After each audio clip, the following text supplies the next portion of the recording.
자, 안녕하세요. 사무관리 시간입니다.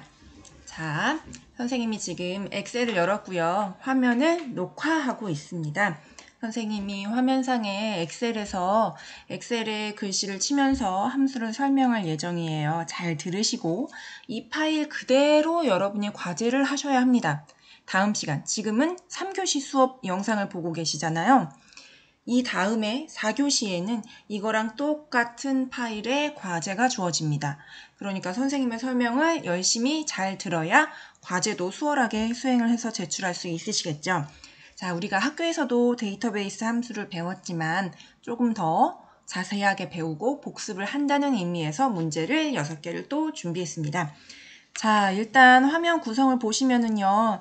자, 엑셀 여러분들도 4교시에 엑셀 파일을 올려드릴게요. 그 엑셀 파일을 컴퓨터에서 여시고 수업을 들으시면 훨씬 더 좋으시겠죠.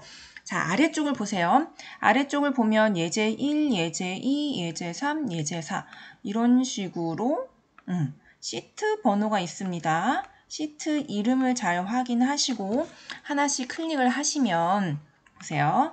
예제 3, 예제 4 이렇게 클릭을 하시면 문제가 여러 가지가 나오죠. 여기에 있는 것이 시트 이름이니까 선생님이 시트를 예제 2번으로 옮겨서 뭐라든지 아니면 예제 2번 시트 어쩌고 저쩌고 하면 아래에 있는 시트 예제 2번을 클릭해서 시트를 옮겨 오시면 되겠습니다. 자, 예제 1번은 먼저 설명을 하도록 할게요. 자, 데이터들이 있고요. 지점이 있고 매출액이 있고요. 수량이 있습니다.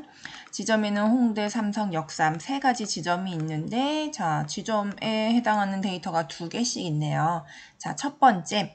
자, 우리가 데이터베이스 함수를 이용해서 구해야 되는 셀을 선생님이 이렇게 두껍게 표시를 해놨습니다.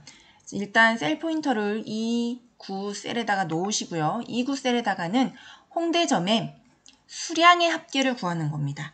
홍대점만 골라서 매출액도 아니고 수량의 합계를 구하는 겁니다. 자, 조건에 맞는 합계를 구하는 거 우리가 배웠었죠. dsum이라는 함수였어요.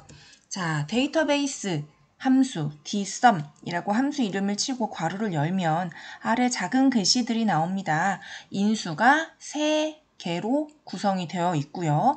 각각 인수는 첫 번째 인수는 데이터베이스, 두 번째는 열번호, 이 열번호는 sum, 합계를 계산해야 될 열번호를 얘기하는 겁니다. 그리고 마지막은 기준을 넣어주면 되겠죠. 자, 첫 번째 데이터베이스는 제목을 포함해서 요만큼을 선택을 합니다. 컴마. 자, 몇 번째 열이 계산이 돼야 되죠? 자, 이때 계산되어야 할 열 번호는요.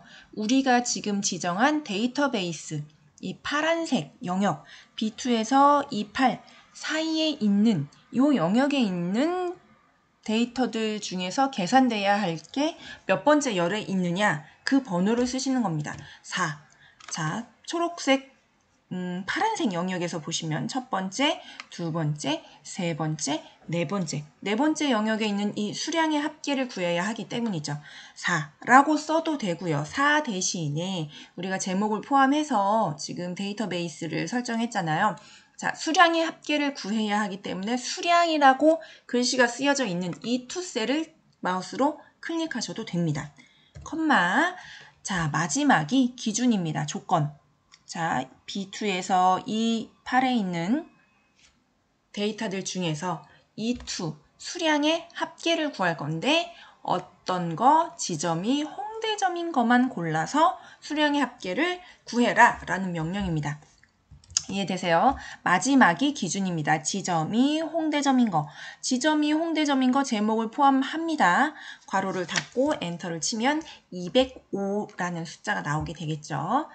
자, 아까 선생님이 설명할 때 요 가운데 있는 열 번호를 E2라고 제목을 마우스로 클릭을 해도 되지만 파란색 영역 안에서 몇 번째에 있으니까 네 번째에 있으니까 4 네 번째 열에 있는 값들을 계산하시오. 이렇게 4라는 열 번호를 넣어줘도 된다고 했죠. 4라고 해도 답이 똑같이 나올까요? 자, 엔터를 쳐보시면 네, 4라고 해도 답이 똑같이 나옵니다. 자, 이렇게 하실 수 있겠죠.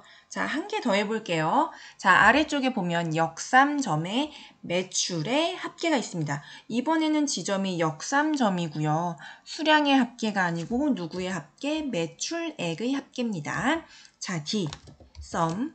역시 합계를 구하는 거니까 dsum입니다. 데이터베이스는 동일하고요. 자, 동일한데 데이터베이스. 자, 이 홍대점의 수량 합계라는 이 병합된 셀까지는 포함하시면 안 됩니다. 정확하게 데이터들이 있는, 원본 데이터들이 있는 그 지점만 클릭을 하시고 컴마. 누구의 합계죠? 이번에는 매출액의 합계입니다. 열 번호로는 세 번째 열이죠. 3이라고 넣어도 되지만 뭐를 찍어도 된다? D2라는 매출액의 합계를 구할 거니까 이 제목을 클릭하셔도 됩니다. 컴마. 이번에는 역삼점이잖아요. 그래서 조건이 어디 들어있습니까? 여기에 들어있습니다. G6에서 G5에서 6 범위에 조건이 들어있습니다. 자, 만약에 조건이요. 지점 역삼점이라는 이곳이 G5에서 G6 사이에 만약에 없다면 여러분이 직접 입력해서 조건이 들어갈 범위를 직접 만드셔도 됩니다. 자, 여기까지 하고 엔터를 치면 자, 이렇게 나오게 되겠죠? 자, 여러분들도 엑셀에서 한번 같이 따라해 보시고 혹시 내가 적용한 함수가 선생님과 답이 조금 다르게 나온다면 숫자가 틀린 건 아닌지, 수식이 틀린 건 아닌지, 아니면 범위 설정을 잘못한 것은 아닌지 잘 한번 살펴보시고요. 그래도 의문이 풀리지 않는다. 선생님이랑 학교에서 만났을 때 질문을 하시면 되겠습니다. 자, 이번에는 두 번째 시트로 넘어갈게요. 아래쪽에 보시면 예제 2라는 시트가 있고요. 요거를 클릭을 하시면 새로운 문제가 나옵니다. 자, 여기는 녹차 제품의 전반기 평균에 대한 거죠. 제품 녹차가 들어가 있고요. 녹차 제품의 전반기 평균. 자, 선생님이 아래다가 하나를 더 만들려고 해요. 자, 여러분들도 자, 똑같이. 자, 이번에는 녹차 제품이 아니고 어떤 걸로 할까요? 커피로 할까요? 커피, 홍차, 녹차. 녹차, 커피, 홍차. 이번에는 커피 제품의 후반기 평균을 구해 보겠습니다. 그런데 커피가 지금 데이터가 하나밖에 없잖아요. 그러니까 여기다가 하나를 더 넣을게요. 자, 임의로 그냥 넣는 겁니다. 여러분들도 임의로 데이터를 조금 더 넣어서 이렇게 하면 어떻게 해볼까? 이렇게 하면 조금 더 연습이 될 수 있을까? 라는 그런 연습을 스스로, 문제를 스스로 만들어서 해보실 수도 있겠습니다.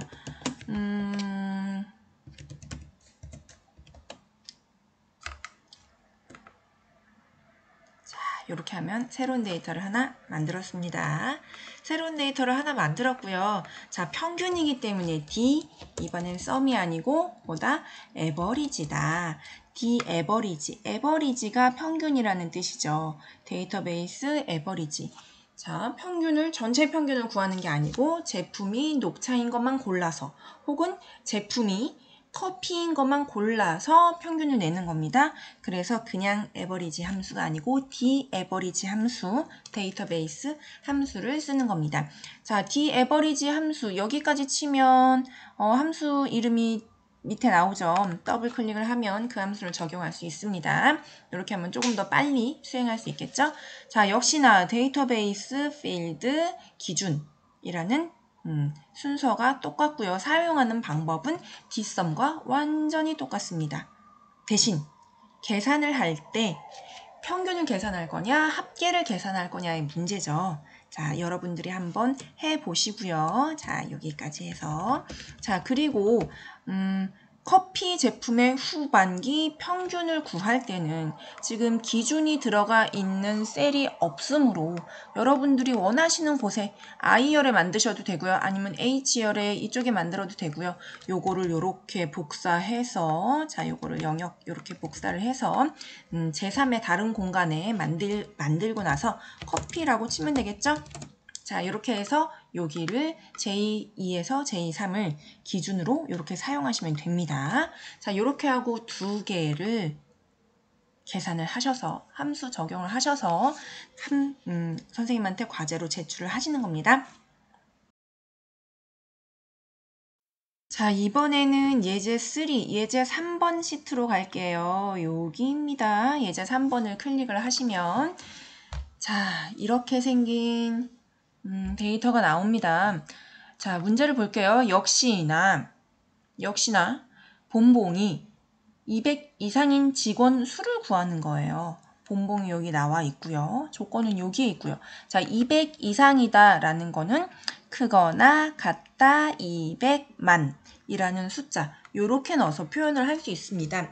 자, 어떤 직책이 뭐 사원인 사람의 뭐 수 아니면은 뭐 성별이 남자인 사람의 수 뭐 이렇게 할 수도 있지만 요런 수식을 적용할 수도 있습니다. 기준을 넣는 셀에다가 수식을 적용할 수 있습니다. 크거나 같다 200만 원 이렇게 하면 본봉이 200 이상인 200보다 크거나 같은 직원 수를 구하거나 뭐 다른 것도 구할 수 있겠죠. 자, 얘를 구할 수 있어요. 자, 이번에는 말입니다. 역시나 전체 직원 수를 구하는 게 아니고 200 이상인이라는 조건이 걸려 있으므로 데이터베이스 함수 D로 시작을 합니다. 자, D로 시작을 하는데 200 이상인 직원 수를 구한다고 하는 것은 자, 본봉열이 즉 F열에 있는 이 값들이 200 이상인 셀의 개수를 세면 되겠죠. 그렇죠? 200만 이상인 셀의 개수를 세면 돼요. 그런 셀의 개수를 세는 함수, count라는 함수가 있습니다. 그런데 전체 셀의 개수를 세는 게 아니고 조건에 맞는 200만 원 이상인 셀의 개수를 세야 되므로 dcount, 그냥 count 아니고 dcount를 세야 됩니다. dcount 함수를 써야 됩니다. 인수의 구성은 똑같습니다. 다른 데이터베이스 함수들과 완전히 동일합니다. 첫 번째, 데이터베이스. 요만큼을 선택하고 콤마 누구를 계산해야 돼요? 어떤 데이터의 숫자를 세야 됩니까? 본봉의 숫자를 세야 돼요. 그렇죠? 콤마 본봉열에 있는 거 F열에 있는 숫자를 세야 됩니다. 그런데 조건은 어디 들어있죠? 여기에 들어있죠. 본봉이 200만 원 이상인 데이터의 숫자를 세시오. 이해되시나요? 자, H2에서 H3까지 본봉이 200만 원 이상이라는 기준이 들어가 있죠. 자, 괄호를 닫고 엔터를 치면 몇 명이 나올까요? 3이 나오네요. 자, 직원 수이므로 선생님 여기다가 뭘 하고 싶죠? 왜냐? 우린 배운 게 있으니까. 자, and 연산자를 써서 명이라는 문자열을 한번 추가해 볼까요? 이렇게 하면 답이 어떻게 나올까요? dcount 함수의 결과인 3이랑 명이라는 한글이 서로 이어 붙인 채로 이렇게 결과가 나오겠죠. 자, 이번에는 응용하는 문제를 한번 또 내볼까요? 자, 이렇게 하나 더 만들고요. 자, 요거는 서식을 끌어내리기 위해서 한 거지 수식을 복사하기 위한 건 아니니까. 자, 이번에는 이상이라기보다는 직책이 사원인 직원 수를 한번 구해볼까요? 직책이 사원인 수를 고르는 거야. 자, 역시나 D 카운트입니다. 왜냐? 직책이 사원인 것만 골라서 셀의 개수를 세야 되니까요. 자, D 카운트인데요. 역시나 괄호를 열고 요만큼 데이터베이스 컴마 직책이 사원인 애를 셀 거니까 직책이라는 글씨를 찍었어요. 그리고 나서 컴마 직책이 사원이네. 직책이 사원인 거는 이쪽 오른쪽에다가 따로 조건 범위를 만들지 않아도 여기에 이렇게 연달아서 있으니까 이렇게 선택할 수 있겠죠. 하고 엔터를 치면 답이 나올까요? 안 나올까요? 직책이 사원인 거는 내 눈에 봐도 2명이나 있는데 얘는 왜 0이 나올까요? 자, 이거를 알고 있는 사람이 있습니다. 지난번 수업할 때 어떤 친구가 저한테 이걸 물어봤었어요. 그 친구가 누구였더라? 김은혁 같은데 그 친구가 이걸 질문했었죠. 선생님, 안 나오는데요? 0이라는데요? 그렇지, 이상하지. 자, 여기서 count와 count a라는 함수의 차이에 대해서 설명을 드릴게요. count는요, 엄밀히 말하면 숫자가 들어있는 셀의 개수를 세는 겁니다. 그러니까 위의 문제에서는 200만 원 이상 봉봉 자리에는 전부 다 숫자 데이터가 들어있잖아요. 그러니까 D 카운트를 써야 되는 게 맞았고요. 이번에는 직책이 사원인 애들, 즉 숫자를 세긴 셀 건데 2열에 있는 걸 센다고 했잖아요. 여기. 자, 2열에 있는 걸 숫자 세주세요. 이투, 즉 직책열을 숫자 세주세요. 했으므로 여기 2열에 있는 데이터는 전부 다 뭐다? 문자열입니다. 문자열의 개수를 세는, 문자열이 들어있는 셀의 개수를 세는 함수는 카운트에다가 A 하나를 더 붙여야 됩니다. 이해되세요? 자, 카운트라는 함수는 숫자가 들어있는 셀의 개수를 세는 함수, 카운트 A는 문자가 들어있는 셀의 개수를 세는 함수입니다. 자, 하고 엔터를 치면 2라는 숫자가 나오죠? 사원 2명이죠? 자, 여기에도 똑같이 우리 배운 거 하고 싶죠? and 연산자 명이라고 입력을 하면 2명 이렇게 나오겠습니다. 자, 하실 수 있으시겠죠? 선생님은 자, 동영상에서 요거를 설명하고 나머지 풀지 않는 선생님이랑 같이 풀지 않는 문제는 전부 다 과제가 됩니다. 자, 예제 4번 시트를 한번 볼게요. 자, 여기는 직책이 주임인 애, 주임을 제외한 직원수. 직책이 주임인 걸 제외한 직원수면 여기다가 무슨 함수를 써야 될까요? 이 함수는 물론 데이터베이스 함수는 데이터베이스 함수겠죠? 하지만 이 함수가 무엇인지 제외한 직원수니까 어떻게 사용하면 되는지 여러분들이 좀 고심을 해봐야 되겠죠? 자, 예제 5번 볼게요. 가장 높은 체중. 신장이 가장 높은 체중. 이거 뭘까요? 자, 문제는 이렇습니다. 신장이 170 이상인 애 중에서 가장 높은 체중을 구하는 겁니다. 그러면 일단 요 전에다가 요거를 먼저 입력을 할게요. 자, 요거를 합병을 하고 신장이 170 이상인 170 이상인 선수의 수를 한번 구해볼까요? 요 정도는 구할 수 있겠죠. 그렇죠? 다시 세서식을 이렇게 한번 바꿔보고 여기다가는 신장이 170 이상인 조건은 여기 이미 들어있습니다. 170 이상인 선수의 수를 넣으시면 되겠습니다.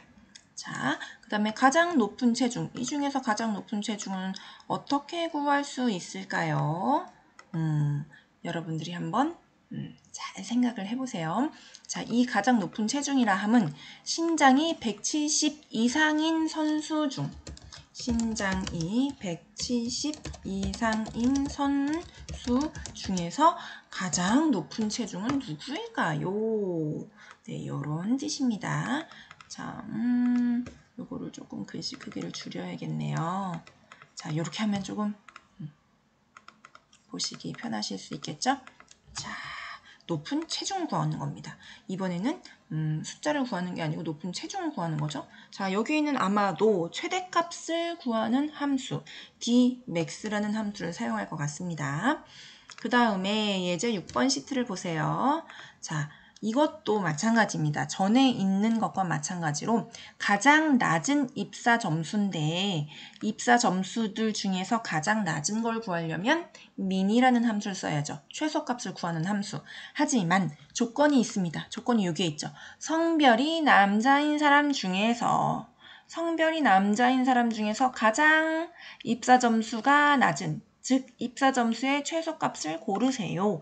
이런 문제입니다. 자, 여러분 동영상 강의를 주의 깊게 들어야 문제를 이해하고 과제를 수행할 수 있겠죠. 자, 여기까지 영상은 찍고요. 자, 여러분들이 4교시에 올려놓은 엑셀 파일을 열고 문제를 푸시고 자, 제가 지금 예제 1번, 예제 3번 시트 두 개를 여러분들과 같이 말을 하면서 설명을 했어요.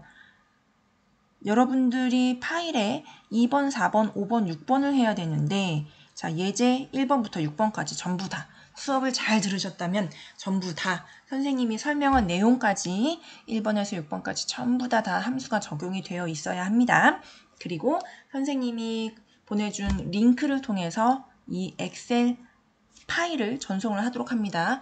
엑셀 파일 과제를 해서 전송을 할 때는 반드시 파일명을요, 데이터베이스 함수 앞이나 뒤에 본인의 이름을 꼭 적으셔야 합니다. 누가 냈는지 모르거든요.